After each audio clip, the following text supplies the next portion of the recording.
2025 सत्युग आरंभ और 2025 सावन महीने से देखने लगे ये 5 लक्षण। क्या कलयुग का अंत निकट है? कहानी शुरू होती है सावन 2025 की पहली रात से। सावन का पहला सोमवार था। तिथि थी जुलाई 2025। रात के ठीक 12 बजे हरिद्वार के घाटों पर साधुओं के बीच एक हलचल हुई। गंगा के जल से तेज, आसमान से बिजली नहीं, श्वेत प्रकाश उतरा था। वो रोशनी केवल उन्हीं को दिख रही थी जो वर्षों से तप कर रहे थे। स्वामी अच्युतानंद, जो 45 वर्षों से गंगा घाट पर मौन व्रत में थे, पहली बार बोले, सत्युग का द्वार खुल गया है, अब कलयुग पीछे हटेगा, सावधान, परिवर्तन शुरू हो चुका है। लोगों ने सोचा ये कोई साधु की अनुभूति है, परंतु अगले 15 दिनों में ऐसी 5 घटनाएं घटित हुईं जो पूरे देश में चर्चा बन गई। और आज इसी कहानी में हम उन्हीं 5 लक्षणों का जिक्र करेंगे जिनसे ये संकेत मिला कि कलयुग अपने अंतिम चरण में है और सत्युग का बीज 2025 सावन से बोया जा चुका है।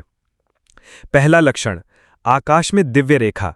15 जुलाई 2025 की भोर में उत्तरकाशी, त्र्यंबकेश्वर और उज्जैन, तीनों स्थानों के ब्राह्म मुहूर्त में आकाश में एक स्वर्णिम रेखा दिखाई दी। ये कोई उल्का या धूमकेतु नहीं था, क्योंकि वो एक सीधी रेखा थी, उत्तर से दक्षिण तक फैली हुई। इसरो और वैज्ञानिकों ने इसे एटमॉस्फेरिक फिनोमिनन कहकर टाल दिया, लेकिन पंडितों ने बताया, शास्त्रों में वर्णित स्वर्ण प्रभा तभी प्रकट होती है जब युगांत का संधिकाल होता है। दूसरा लक्षण, जल से निकली अग्नि। काशी के मणिकर्णिका घाट पर 19 जुलाई की शाम को एक अजीब दृश्य देखा गया। एक काकामड़िया, जिसका नाम था विक्रम, गंगा जल लेकर जैसे ही घाट पर पहुंचा, उसके काकामड़ से तेज नीली लपटें निकलने लगी। न जल फूटा, न अग्नि बुझी। लोग भयभीत हो गए, पर विक्रम को कुछ नहीं हुआ, वो शांत था। बाद में बताया गया, विक्रम जन्म से ही मूक था, लेकिन उस रात उसने बोला, शिव ने मुझे संकेत दिए हैं, अग्नि अब बचेगा नहीं, अधर्म जलाया जाएगा। तीसरा लक्षण, पीपल का उल्टा हिलना। 18 जुलाई को वृंदावन में एक चमत्कार हुआ। एक 300 वर्ष पुराना पीपल का पेड़, जो कभी नहीं हिलता था, बिना हवा के नीचे की ओर हिलने लगा, मानो उसकी शाखाएं जमीन को स्पर्श कर रही थी। स्थानीय संतों ने कहा, जब पेड़ उल्टे संकेत दें तो समझो युग अपनी दिशा बदल रहा है।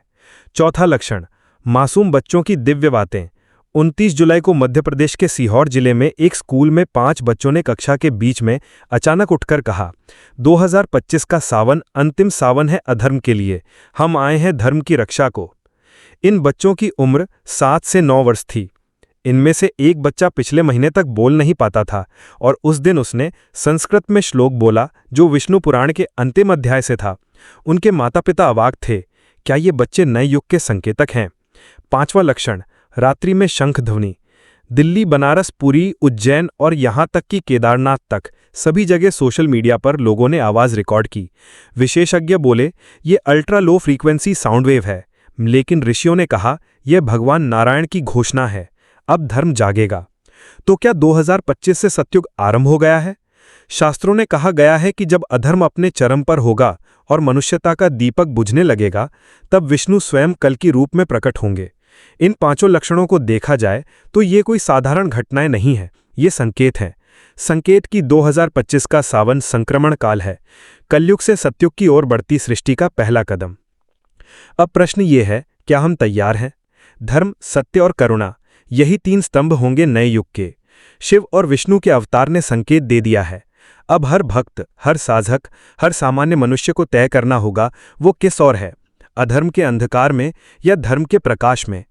हरिद्वार के कनखल क्षेत्र में एक वृद्ध साधु ने घोषणा की, अब तुम्हारे बीच कोई है जो कल्कि का नाम लेकर नहीं बल्कि कर्तव्य लेकर आया है। लोगों ने हंसी में उड़ा दिया, लेकिन कुछ भक्तों ने ध्यान से देखा। उस साधु के पीछे खड़ा था एक 19 वर्ष का युवक, जिसने सफ़ेद धोती पहन रखी थी और हाथ में कोई मोबाइल नहीं, कोई पहचान नहीं, बस एक मौन तेज। उसका नाम था राघव। एक ऋषिकेश में घटा रहस्यमयी चमत्कार। एक ऋषिकेश में तप कर रहे योगी रामानंद ने अपनी तपस्या तोड़ी और पहला वाक्य कहा, वो आ चुका है और वो युवा है, उसका तेज अभी छुपा हुआ है। जब लोगों ने पूछा कौन, योगी बोले, वो जो रथ पर नहीं विचारों पर चलेगा, जो तलवार से नहीं सत्य से युद्ध करेगा। इसका वीडियो सोशल मीडिया पर वायरल हो गया। 2 उज्जैन में नर्मदा किनारे लिखा गया रहस्य। 4 उज्जैन के महाकाल क्षेत्र में नर्मदा किनारे की रेत पर एक चमत्कारिक चित्र उभरा, शंख, चक्र और एक घोड़ा।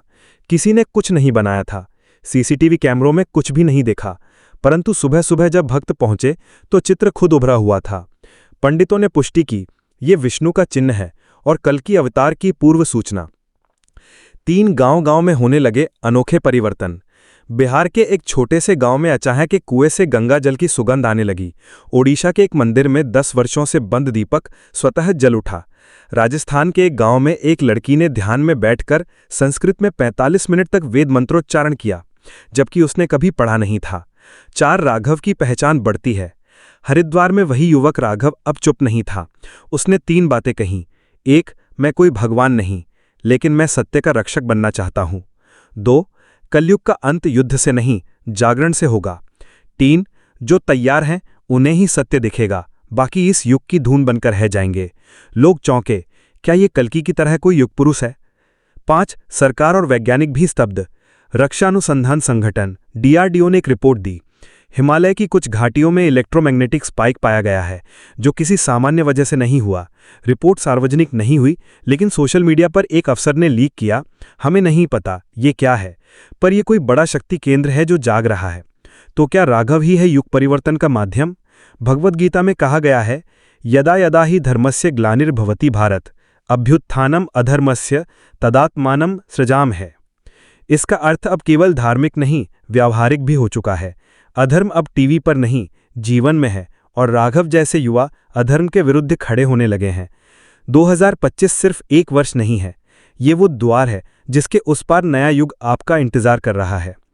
अगर आपको ये कहानी पसंद आई तो कृपया इसे शेयर करें और कमेंट में लिखें, क्या आपने भी कोई ऐसा संकेत अनुभव किया है?